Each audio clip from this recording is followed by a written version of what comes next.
শ্রদ্ধা আর ভালোবাসায় চিরনিদ্রায় শায়িত হলেন যশোরের কেশবপুর উপজেলা বিএনপির সাবেক সাধারণ সম্পাদক ও সিনিয়র আইনজীবী অ্যাডভোকেট বদরুজ্জামান মিন্টু। আজ দুপুরে কেশবপুর পাবলিক ময়দানে জানাজা নামাজ শেষে পৌরসভার বালিয়াডাঙ্গা এলাকায় পারিবারিক কবরস্থানে তার দাফন সম্পন্ন করা হয়। অ্যাডভোকেট বদরুজ্জামান মিন্টু শনিবার রাতে ভারতের দিল্লির একটি হাসপাতালে চিকিৎসাধীন অবস্থায় মারা যান। তার বাড়ি কেশবপুর পৌরসভার বালিয়াডাঙ্গা এলাকায়। তিনি প্রয়াত মন্ত্রী ও বিএনপির জাতীয় স্থায়ী কমিটির সদস্য তরিকুল ইসলামের আপন ভাগ্নে। প্রতিনিধি কামরুজ্জামান রাজু ও রায়হান জনি জানিয়েছেন, দুপুরে কেশবপুর পাবলিক ময়দানে অ্যাডভোকেট বদরুজ্জামান মিন্টুর মরদেহ আনা হলে তাকে শেষবারের মতো দেখতে ও জানাজায় শরিক হতে দল মত নির্বিশেষে সর্বস্তরের মানুষের ঢল নামে। যশোর জেলা উপজেলা বিএনপির অঙ্গ সহযোগী সংগঠন কেশবপুর প্রেস ক্লাব এবং বিভিন্ন সাংস্কৃতিক ও সামাজিক সংগঠনের পক্ষ থেকে তাকে শ্রদ্ধা নিবেদন করা হয়।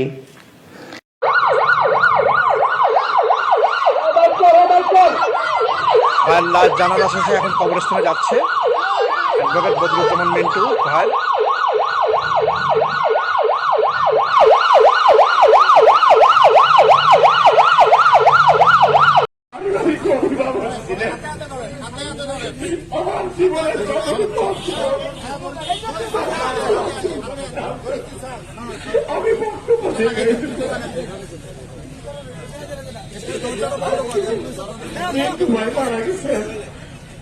আল্লাহ যেন তাকে জান্নাতের সর্বশ্রেষ্ঠ স্থানে অধিষ্ঠিত করেন এবং শান্তির শৃঙ্খলার জন্য তিনি যেভাবে আমাদেরকে নির্দেশ দিয়ে গেছেন, আমরা যারা বিএনপি যুবদল ছাত্রদল সহ আমরা কেশবপুর বসে আপনাদের কাছে বিনীতভাবে অনুরোধ জানাবো, হিন্দু ভাইকে আদর্শ ছিল সেই আদর্শ কেশবপুরের যাতে শান্তি প্রতিষ্ঠিত থাকে, কেশবপুরের মানুষ যাতে শান্তিতে থাকতে পারে।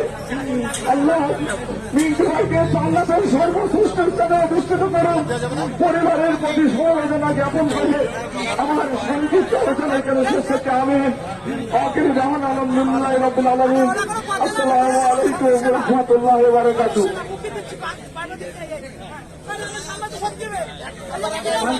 ছাড়া মনিরামপুরের সৈনিক বল ভাই, আসেন সৈনিক বল ভাই।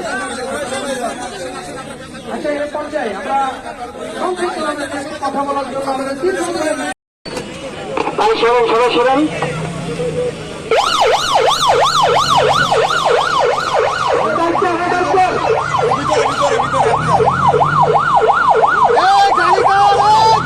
রেজুলেশনটা ভালো।